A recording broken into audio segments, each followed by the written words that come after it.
Good afternoon, and thank you for joining us today for the first ever virtual town hall meeting. I'm Janet Gott, and I have the honor of being the mayor of Denison, Texas. And with me today, I have Mr. Judson, who is our city manager, and as a community, we are very blessed to have him at the helm. Last fall, we began having town hall meetings because we wanted our citizens to be engaged and informed about the things that are occurring in our community. We really wish that we could be live with you today, but Judd, I guess this is the next best thing. You got it. So we're excited to be with you today and appreciate the mayor's introduction. So a little different format than our normal town halls that we have in person today. The mayor's going to share her vision for Denison and talk about her passion, which is the community. And so we're excited to hear about that. And then we're just going to have some good back and forth dialogue about some of the important projects and priorities that are going on in our community right now and what we're trying to do to help improve the community. So we're excited to talk about that. We also asked you, the residents, to submit questions for us to respond to. And so at the end of the meeting, we're going to address those questions. And then we'll do a little wrap up and call it good. And Judd, I don't think it comes as any surprise that we want people to choose Denison. As a city, we have a vision that Denison will become the community of choice, where people choose to live, to work, to raise their families, to pray together, to play together, and to locate their businesses. And you know, Judd, as city leaders, it's our responsibility to create that quality of life that one might expect to find in a community of choice. Part of our vision is to create a beautiful city that is filled with quality, well-maintained homes for all income levels. And it's our responsibility, and we are committed to creating neighborhoods throughout our entire community. We often hear about East Denison and West Denison. We don't want that. We want one Denison that thrives and reflects our vision.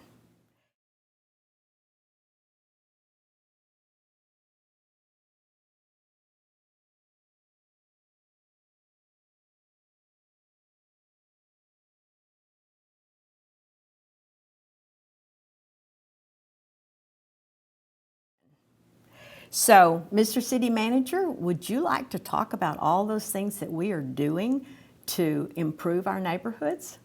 Well, that's a great question. I'm not sure where to start. There's so many things to go through, but maybe we'll start underground. So I like to think of a community as a body with bones and muscles and organs and vital parts. And when they all work together, they move ahead, and it's a well-functioning community or well-functioning body. So let's talk about the bones of the community, which is the infrastructure we have. Those are infrastructure that's kind of out of sight, out of mind a lot of times, but a lot of the work that we've done over the last few years has been related to our water and sewer system, where we've invested over $15 million in the water and sewer system, our streets, which are a vital part of our community as well, and we've invested over $5 million and look to invest a lot more. I know we're going to talk some more about streets here in a little bit. Housing, we've seen a lot of growth in housing, new housing, renovating old homes. Denison just has a lot of opportunity on the housing side of things. And commercial development, we've seen a lot of new commercial development as well. With a couple of fun businesses, Heyday and Urban Air, that have joined the Denison community, and those are very exciting businesses that I know that a lot of folks are excited about. Our parks, we have beautiful natural open spaces in Denison and a great park system that we've invested in, whether that's new parks like our Texoma Health Foundation Park or neighborhood parks that are vital to the neighborhood and provide great amenities for residents there. We've spent a lot of money investing in those and appreciate the residents' support of all those initiatives. So we've done a lot on that end. When you think about the neighborhood and neighborhood level opportunities for improvement, our last town hall meeting focused a lot on our code compliance officers and what they do to help the community. We have challenging properties out there, and some would say we have eyesores, and we want to get in there and help fix those. And so We're going to talk a lot about our code compliance program and what we're doing to help improve neighborhoods from that perspective as well. So, And just as a side, code compliance is a high priority for our city council. that is very true.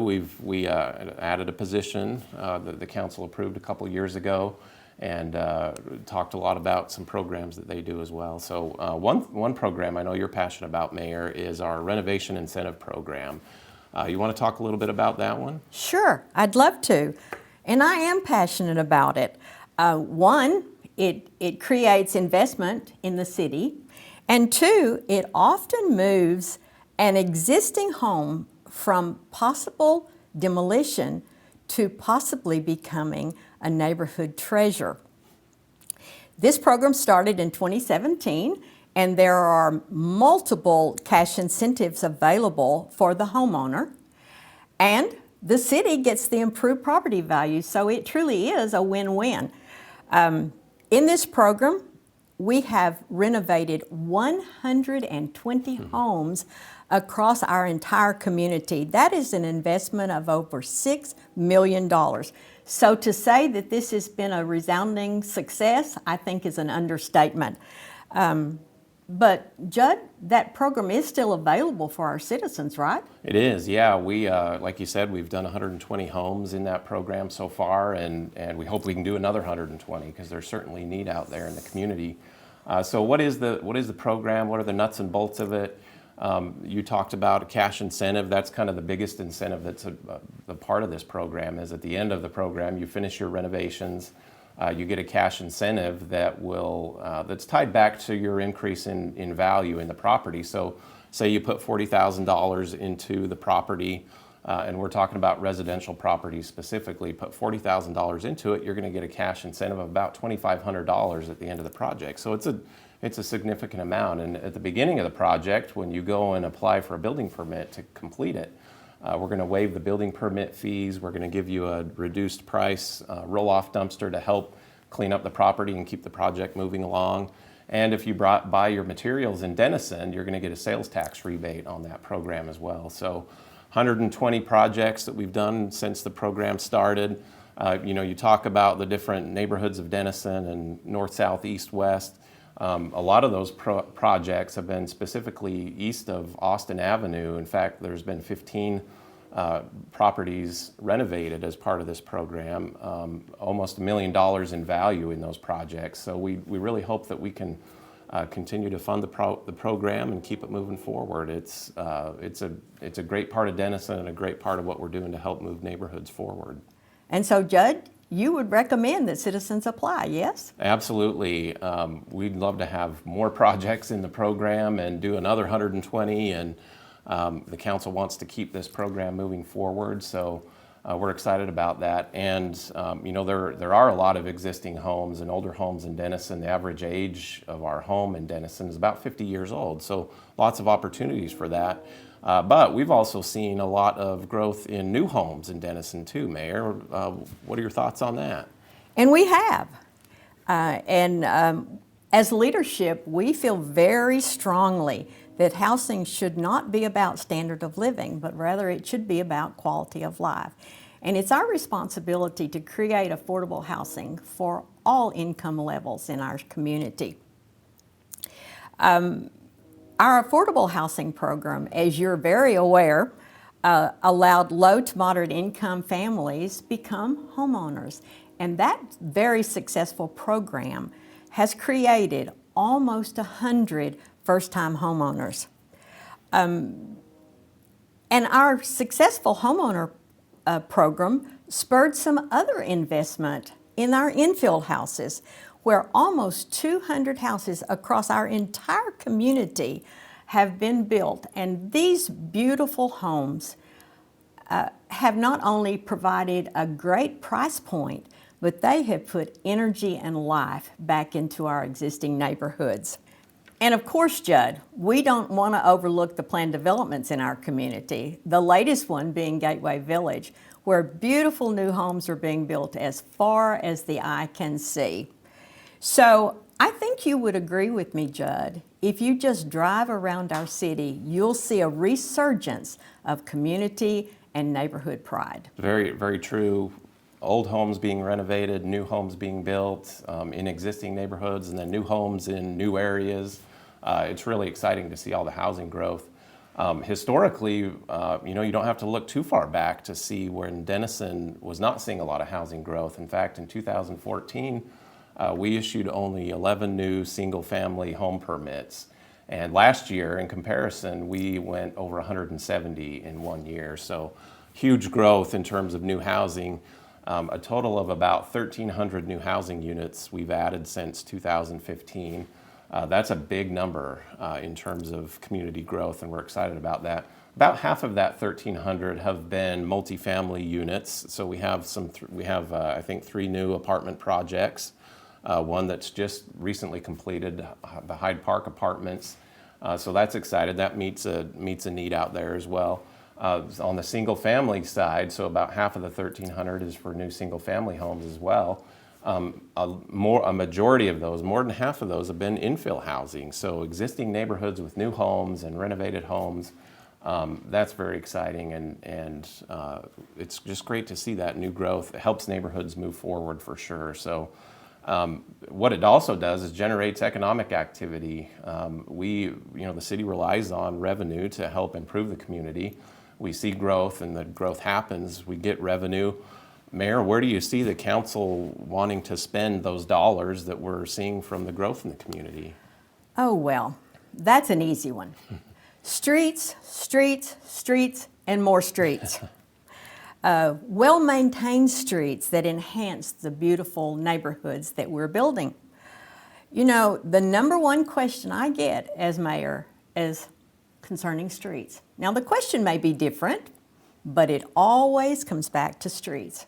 You know, I can't speak for other councils, but I can tell you that your current council has streets as a priority. And last year, we purposely increased funding going forward. We now set aside almost $1 million a year for our micropaving and overlay of our streets. Do we have work to do? We absolutely have work to do. We have a lot of work to do on our streets, and I know you get a lot of phone calls about it. We get a lot of phone calls about it. Our priority is to improve our community streets. So we've done a lot over the last 5 years in all neighborhoods of Denison, spending about $5 million overall to improve our streets, and we have a plan to spend even more than that. So annually, you mentioned the $1 million that we spend kind of taking out old pavement and putting new pavement down. That's a big program. We're going to continue to do that. That will take up about half of the funding of that $1 million each year to putting down new pavement. What's exciting is that you talk about One Denison. We are spending that street money all throughout the community. So we spent about $1.5 million a few years ago from our community development block grants in low to moderate income neighborhoods, improving streets, putting down new pavement. $1.2 million of that work was done on East Denison, or east of Austin Avenue. And so there's a lot of work to do there. We've done a lot. So what does the plan look like moving forward? Well, it looks like we're going to spend about $20 million over the next 5 years on streets. So we've upped that amount quite a bit over what we've done historically. And that money is going to be spent on key corridors or transportation routes that get a lot of traffic. So part of our street program includes dedicating 10% of our annual funds toward improving existing sidewalks and building new sidewalks. We want to ensure that people can move throughout the community, not just in vehicles, but by foot as well. That's an important part of creating a connected community, and so we want to focus on that as well. So we've talked a lot about existing homes, new homes, streets. All those are important parts of a neighborhood. Why don't we listen to the residents now and kind of jump into the Q&A part of our town hall meeting. We got a lot of emails, and appreciate everybody reaching out with some really good questions about what's going on in Denison. Some of the questions submitted were about specific issues, so a pothole or a property that's needs some attention. So instead of kind of addressing those here, we wanted to just go out and actually fix the problem, and so we've referred those questions specifically to our city departments to be able to go and fill the pothole or address the property there. We also got some questions that were pretty closely related, so we've kind of tried to group them together and tackle them at the same time. And then we got a lot of questions. Of course, this is a hot topic right now in our community, in our country, related to police department policies and protocols. And so I've personally asked our police chief to reach out to those individuals that had questions in regards to Denison Police Department, so that he can talk to those individuals and provide some more context around those questions. So, and that kind of leads into our first question. Mayor, last week we had a tremendous, you talk about one Denison, we had a tremendous showing of how our community comes together during challenging times with the protest that we had on Wednesday. We did. Huge turnout. The young students that organized it reached out to the police department for involvement, and it was just a real unifying event. I know you were there and got to experience that as well. It was really neat. So the question that came out was, so not only are we dealing with that, but we're in a pandemic still. Will COVID-19 testing be available for people who participated in the protests? Kind of short answer is no. The longer answer is testing is available. If you do get sick and you get symptoms of COVID-19, you need to reach out to your doctor, your primary care physician, and see if they need to be tested. So testing is available. We're not going to do it just for people as a whole that participated in the protest, but testing is available. So If they're showing symptoms. if they're showing symptoms, yep. So contact your doctor if you do show symptoms there.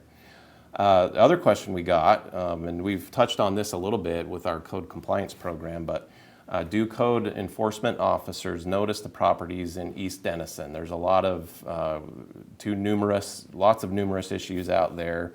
There's eyesores, and we need to enforce our ordinances. We completely agree, and yes, our code enforcement officers do pay attention to all of the neighborhoods in Denison. When we know about an issue that's in the community, we put that on a list, we inspect it, and we start a process for bringing that property into compliance, regardless of where it's at. So one thing that helps us attack those issues is to have all the eyes of our residents on the community and relaying those issues back to us. And so there's a lot of different ways you can do that. You can file complaints on our website, through our app. There's a Denison app available on the Android and Apple store. You can call City Hall and just report it. Lots of different ways to connect and share those issues. So those were a couple of the questions that we got. And Mayor, as you've mentioned, code enforcement is a very important issue for the city, regardless of where it's at in the city as well.